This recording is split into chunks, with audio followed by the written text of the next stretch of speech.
Mañana se cumple un nuevo aniversario de la desaparición de uno, creo yo que es uno de los casos icónicos de la matanza, ¿no? El de Luciano Arruga. Luciano Arruga, exactamente, Sí. sí. Que seguramente, bueno, vos tenés mucha más calle que yo y hace más tiempo que estás y demás y lo habrás vivido muy de cerca, pero fue un golpe muy fuerte. Para aquel que no sabe muy bien, bueno, desapareció. Estuvo sí, desaparecido mucho tiempo, apareció años después. NN, sí.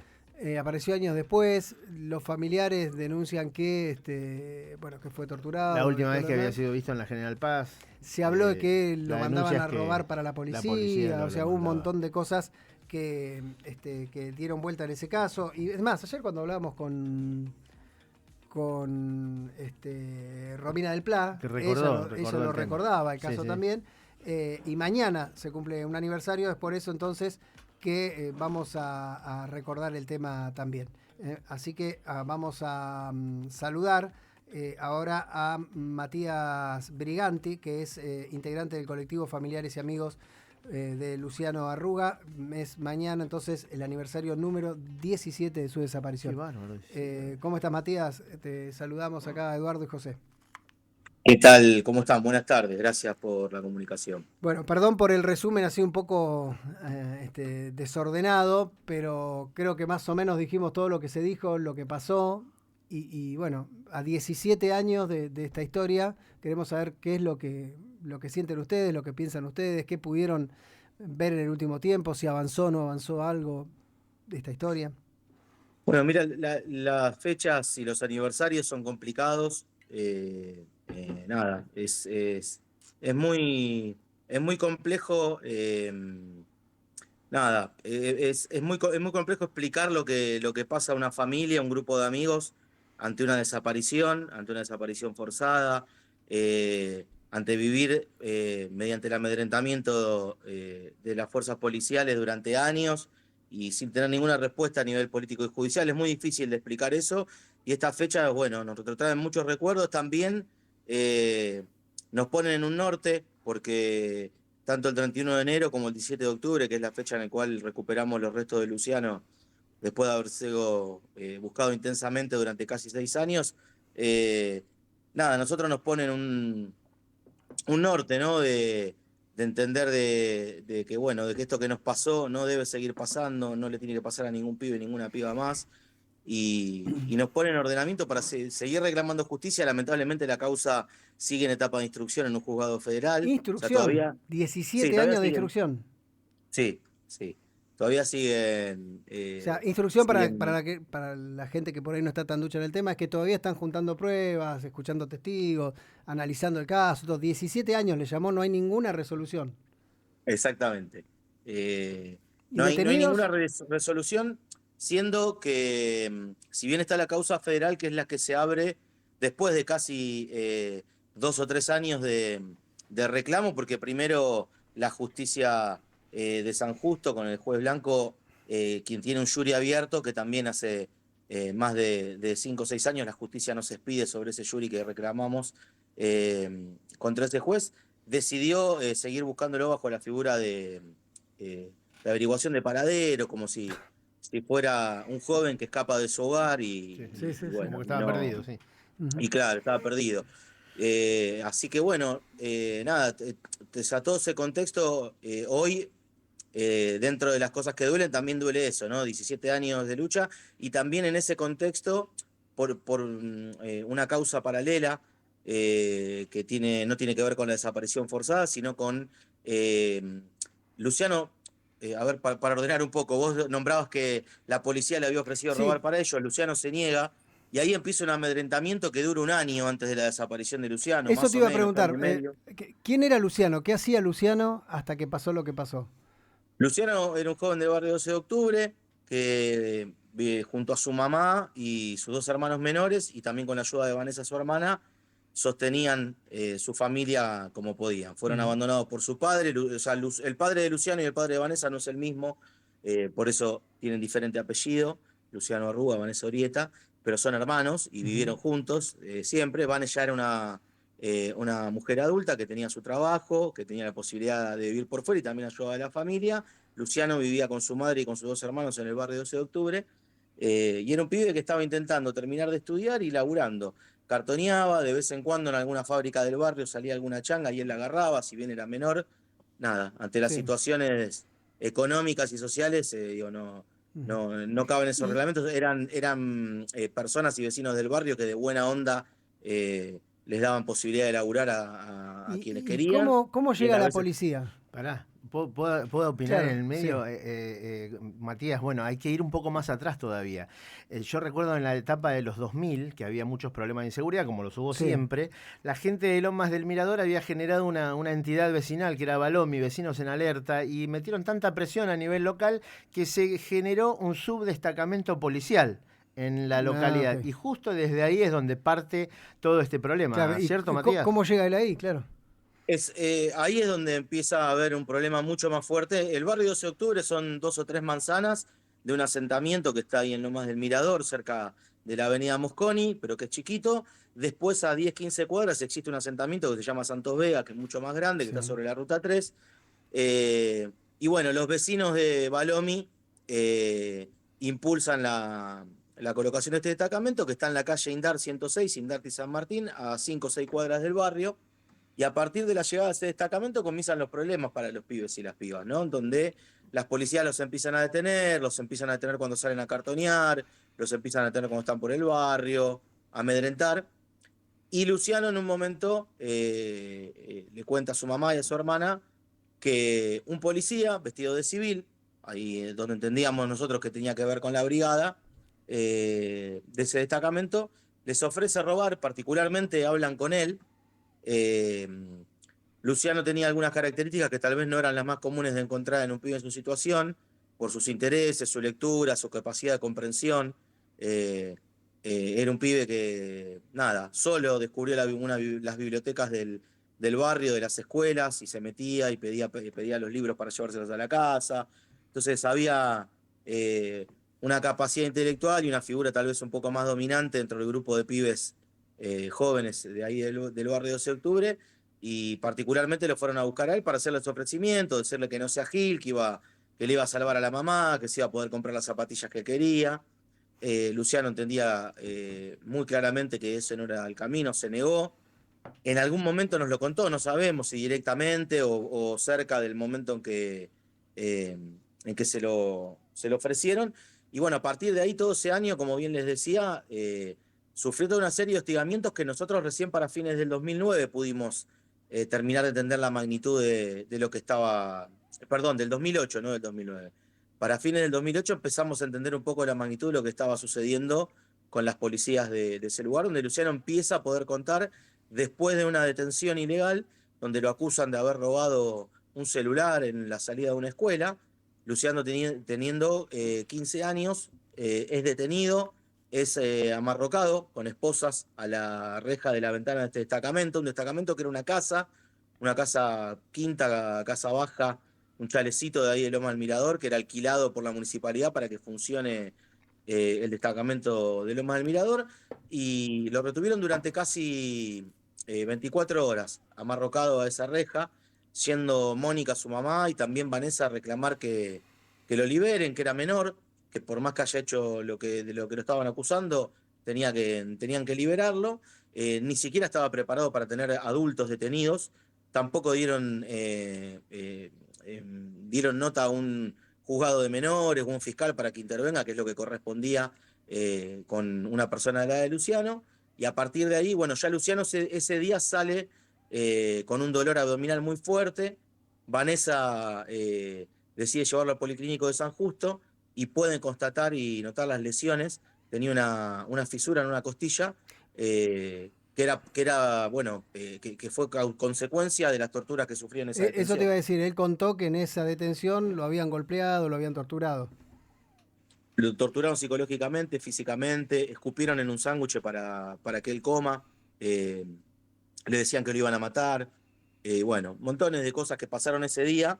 Eh, en ese momento tratamos sobre todo Vanessa y Mónica, todavía no estábamos el entorno de Vanessa tan en tema de lo que estaba pasando, pero bueno, ellas estaban tratando de generar una protección, o que Luciano empiece a protegerse, de que no les dé más bola a los policías, de que no salga a cartonear.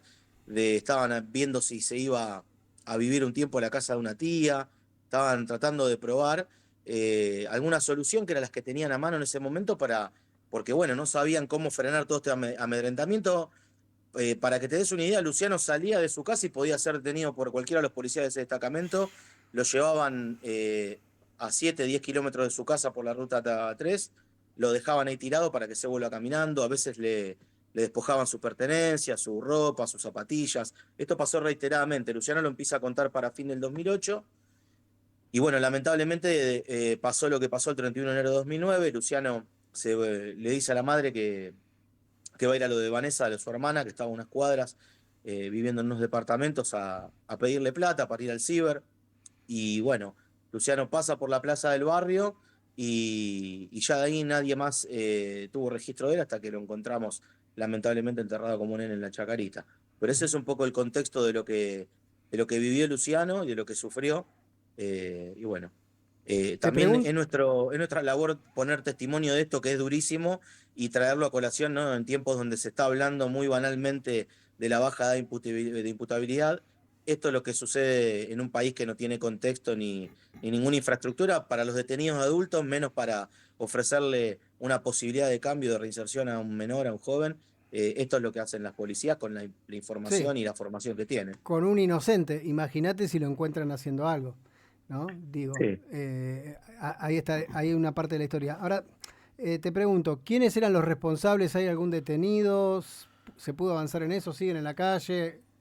No, lo único que sucedió con esto que te contaba recién y con esa detención ilegal de 2008 fue que cuando desapareció Luciano, la justicia decía abrir paralelamente una investigación por lo que había pasado ahí y, y bueno, eso derivó en un juicio que terminó con el policía Julio Torales detenido, que era el encargado del destacamento en ese momento, que fue el que mantuvo diálogo con Vanessa y Mónica Ujú. Satardi, que decidió tenerlo detenido y infringió las torturas sobre Luciano esa tarde. Pero bueno, Y a, como a pesar medida, de estar ese juicio condenatorio con un policía que terminó justamente encarcelado para cumplir condena, ni siquiera la justicia federal toma esto como testimonio y testigo de lo que venía sufriendo Luciano para por lo menos llamar a interrogar o buscar testimonio de los policías que la noche que desapareció Luciano estuvieron en actividad. digo, y como medida a nivel local se practicó el cierre, digamos, del destacamento, y creo que, bueno, los organismos de derechos humanos pidieron que se genere una casa de la memoria en el lugar. Bueno, eso fue todo concretamente lo que sucedió, digamos. Después no hubo ninguna otra medida más en relación al caso de Luciano. No, cuando iniciamos los reclamos de la desaparición, empezaron a haber reuniones con la municipalidad, con el intendente Espinosa, y él en una de esas reuniones se comprometió que si había un policía procesado por la causa de Luciano o por cualquier otra cuestión legal de ese destacamento, él lo iba a cerrar. Una vez que eso sucedió prontamente, por otra causa, no por la nuestra, ahí fue un reclamo para el cierre y ahí se empezó a plantear el reclamo de un espacio social y cultural, en donde, bueno, ahí vino una disputa bastante desleal por parte de la municipalidad, porque, bueno, ante las cámaras y ante los medios y la presión de los organismos de derechos humanos, ellos prometían y decían una cosa, se hizo todo un acto con pompas de que iba a funcionar allí el espacio Luciano Arruga, y a los pocos meses, en un verano previo a una actividad de enero, de las que hacemos todos los años, decidieron cambiar la cerradura entre gallos y medianoche sin avisarnos. Ellos empiezan a tener reuniones donde nos proponen que eso sea una dependencia municipal, donde haya un vacunatorio para perros y otro tipo de servicios para los vecinos y vecinas, y que tengamos una oficina ahí para recordar lo que había pasado con Luciano, o para recordar, todavía ni siquiera para recordar, para seguir pidiendo justicia, porque todavía no habíamos encontrado a Luciano. Claro. Nos negamos rotundamente a eso devino en un acampe, primero en una medida no innovar, en donde pedimos que Gendarmería intervenga al espacio para ser protegido, porque allí todavía no había sido periciado para saber si había pruebas que puedan indicar el destino o el paradero de Luciano. Eh, el predio constaba con una construcción que se terminó en el fondo de la propiedad, a pesar de que sabían los policías que se iban a ir. Se construyó un salón de casi 10 metros con todo un sobrepiso y demás. Eso generó muchas suspicacias y dudas cuando todavía no habíamos encontrado a Luciano. Y bueno, se pidió esa medida, intervino Gendarmería, la causa se volvió a planchar, no se avanzó en esas medidas que había que periciar, y ahí decidimos hacer un acampe, donde estuvimos 70 días en la puerta, en lo que era la parte delantera del destacamento. Nos presentamos con organismos de derechos humanos, con Pablo Pimentel, con la PDH Matanza y otros compañeros y compañeras, en donde, bueno, decidimos armar un acampe, que terminamos haciendo una especie de construcción en lo que era el garage del lugar, en donde funcionamos con una radio abierta durante 70 días.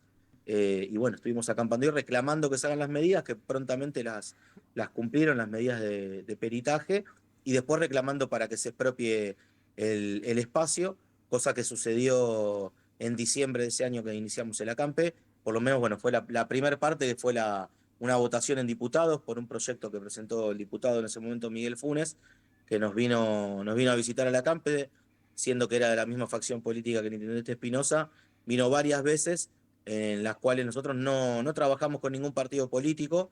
Lo que le planteamos, que si él podía coercionar esa acción política para la expropiación, nosotros teníamos un proyecto de expropiación que habían redactado compañeras nuestras, y si lo respetaba y lo presentaba de esa forma, nosotros lo íbamos a aceptar. Y bueno, cumplió con su palabra, hizo una presentación con alguna modificación técnica, y en diciembre de ese año se hizo la media expropiación.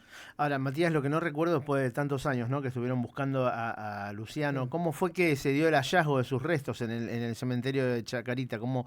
¿Qué grupo fue? ¿Cómo lo encontraron?